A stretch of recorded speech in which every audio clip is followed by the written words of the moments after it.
একবার হাত তুলে বলুন, গৌরাঙ্গ মহাপ্রভু কি, শ্যাম সুন্দর কি, মদন মোহন কি, হরিবাসর কি। আমি আপনাদের বলবো, কীর্তনের আসরে যারা এসেছেন, আগে আমাদের মানুষ হতে হবে, নিজের মধ্যে বিবেক জাগাতে হবে, বৈরাগ্য জাগাতে হবে, কর্তব্য জ্ঞান জাগাতে হবে, তবে আপনি মানুষ হবেন। দেখুন মায়েরা, এইদিকে তাকাবেন, কেউ যদি মারা যায়, তাকে যখন শ্মশান ঘাটে নিয়ে যাওয়া হয়, রাস্তায় যখন নিয়ে যাবে বল হরি হরি বল বলে, লোকে যদি বলে মেয়েটি খুব কৃষ্ণ ভক্ত ছিল, কিংবা ভদ্রলোক মারা গেল কৃষ্ণ ভক্ত ছিল, জানবেন উনি যাচ্ছেন স্বর্গে, দশচক্রে ভগবান। কিন্তু আপনার মৃত্যুর পর কেউ যদি বলে বেটা খুব দুষ্ট ছিল রে, গ্রামটাকে জ্বালিয়ে দিয়েছে, এ গেল ভালো হলো, জানবেন আপনি যাচ্ছেন নরকে। ডক্টর পঞ্চানন ভট্টাচার্য একটা বই আছে, জগৎ ও আমি, বইটা পড়বেন।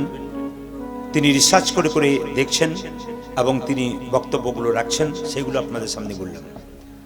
আপনি মারা গেলে আপনাকে দেখেই বুঝতে পারা যাবে আপনি স্বর্গে গেলেন না নরকে গেলেন। ধরুন আপনাদের এখানে কেউ মারা গেছে, আপনার দল বেঁধে দেখতে গেলেন, মৃত্যুর সময় তার মুখটা যদি বিভৎস ভয়ঙ্কর হয়ে যায়, জানবেন ইনি যাচ্ছেন নরকে।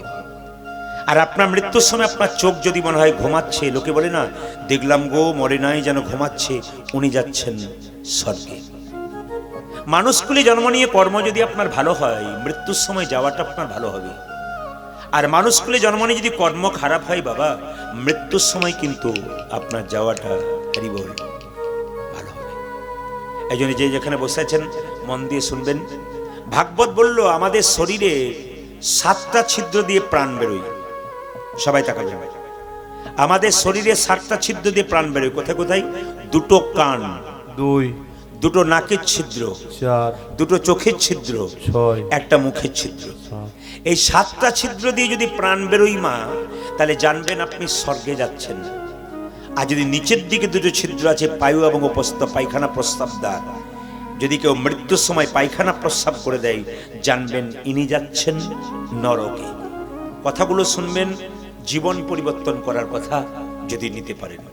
আমি জেলায় জেলায় যাই, রাজ্যে রাজ্যে যাই, দেশের বাইরে যাই, প্রত্যেকটি মানুষের কাছে, প্রত্যেকটি ভিড় মানুষ এভাবে জড়ো হয়ে আসে শুধু কিছু অমৃত সুধা পান করবার জন্য।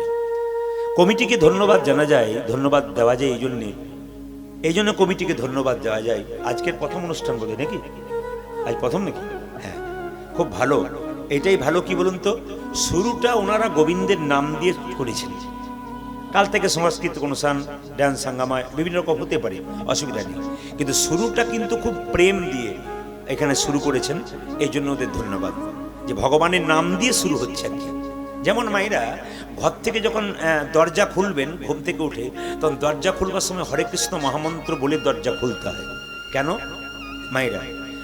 যে বাড়ির দরজা হরে কৃষ্ণ মহামন্ত্র বলে দরজা খোলা হবে, সেই বাড়িতে যম সহজে প্রবেশ করতে পারবে না। কোন ভিখারি যখন দরজায় আসবে, তাকে যখন ভিক্ষা দেবেন, জয় নিতাই কিংবা হরে কৃষ্ণ বলে দেবেন। কেন বলুন তো? আপনার 1 কেজি চাল কোনো ভিখারিকে দিলেন, ও যদি বিক্রি করে ওটা মদ খায়, এতে আপনার কোনো দোষ থাকবে না, কারণ আপনি তো গোবিন্দের নাম করে দিয়েছেন। ও কি করছে আপনার দেখে লাভ নাই, আপনি নাম করে দিয়েছেন। এই জন্য যখনই কাউকে কোনো কিছু দান করবেন, ভিক্ষা দেবেন কোনো জায়গাতে, আপনার হরে কৃষ্ণ জয় নিতাই বলে বাড়ির দরজায় কেউ এলে তাকে দেবেন। উনি কি করছেন দেখে লাভ নেই, আপনার কর্তব্য আপনি করে দেবেন। এই যে 7টা দরজার কথা বললাম মায়েরা, এই 7টা দরজা দিয়ে প্রাণ বেরোলে কিন্তু স্বর্গে যাচ্ছে। একটু দেখে নিন, দেখবেন মৃত্যুর সময় হাঁ করে মরে, তার মানে কি? মুখ দিয়ে প্রাণ গেল।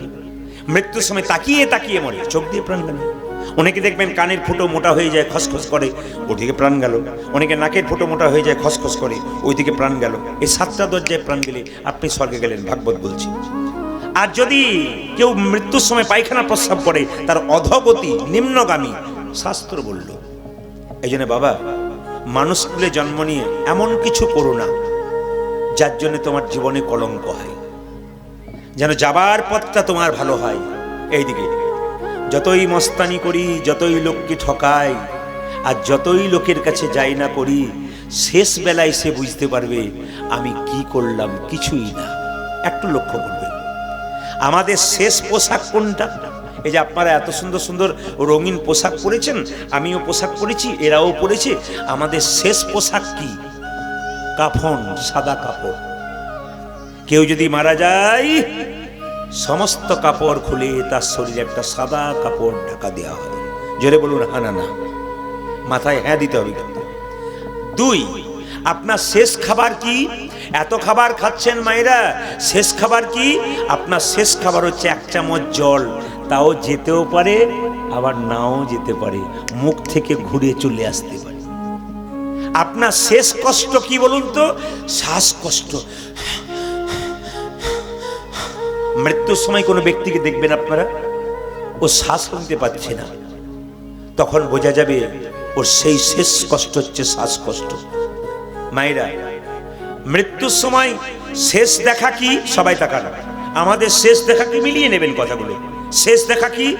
আপনার ছেলে মেয়ে সামনে দাঁড়িয়ে থাকবে, চোখ ঝাপসা হয়ে যাবে, আপনি ছেলে মেয়েকে চিনতে পারবেন না।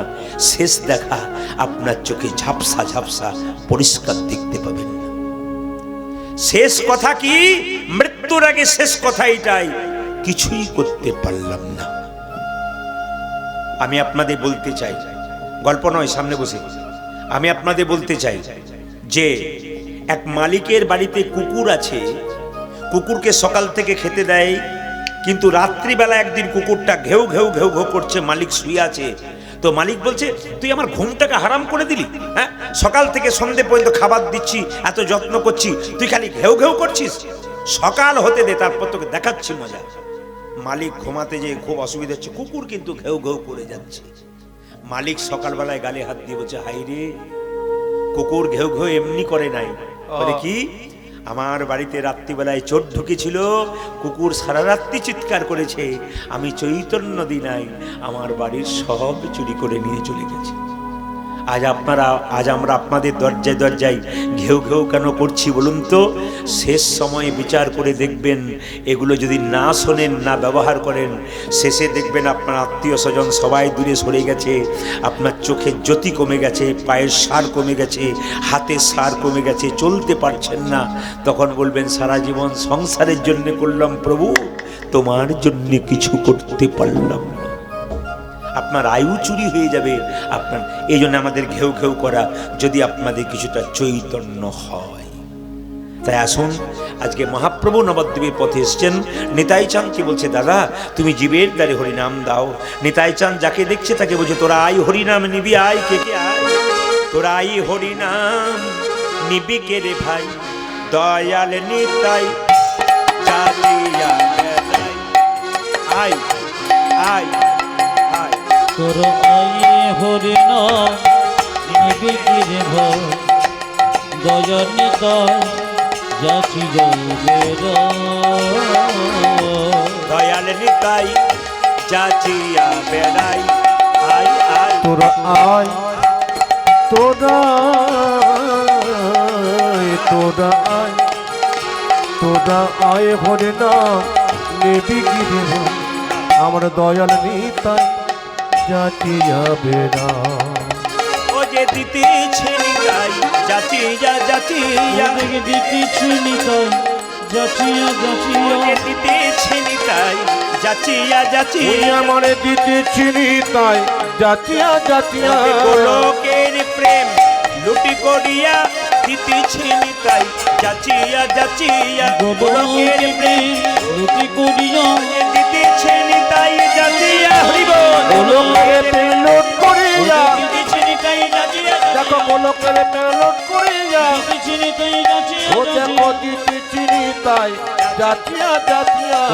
আই হরিনাম নিবি কে রে ভাই, দয়াল নিতাই যাচি যাবে, আমার দয়াল নিতাই যাচিয়া বেড়া। এখনো যেমন কমিটি সবাইকে ডেকে ডেকে বলছে কীর্তন হবে, আসুন। আপনারা কেউ আসছেন, কেউ শুনছেন, কেউ শুনছেন না। মানে সবাই তো শুনছেন, এমন এমন ব্যক্তি আছে দেখবেন মেলায় ঘুরে বেড়াচ্ছে, কীর্তন শুনছে না, কিংবা ঘরে টিভি দেখছে, কীর্তন শুনছে না। আর কমিটি অক্লান্ত পরিশ্রম করেছে 3 মাস 4 মাস ধরে শুধু অনুষ্ঠান করবার জন্য। এই জন্য দেখুন, নিতাই চাঁদ যাকে হরিনাম দিচ্ছে, হ্যাঁ একটু বরণটা হয়ে যাক, একটু ওয়েট করুন, বরণটা হয়ে যাক।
মায়ের একটু উলুক ধরে দিন, উলুক ধরে দিন, সবাই মিলে ভক্তি বলে। বাহ।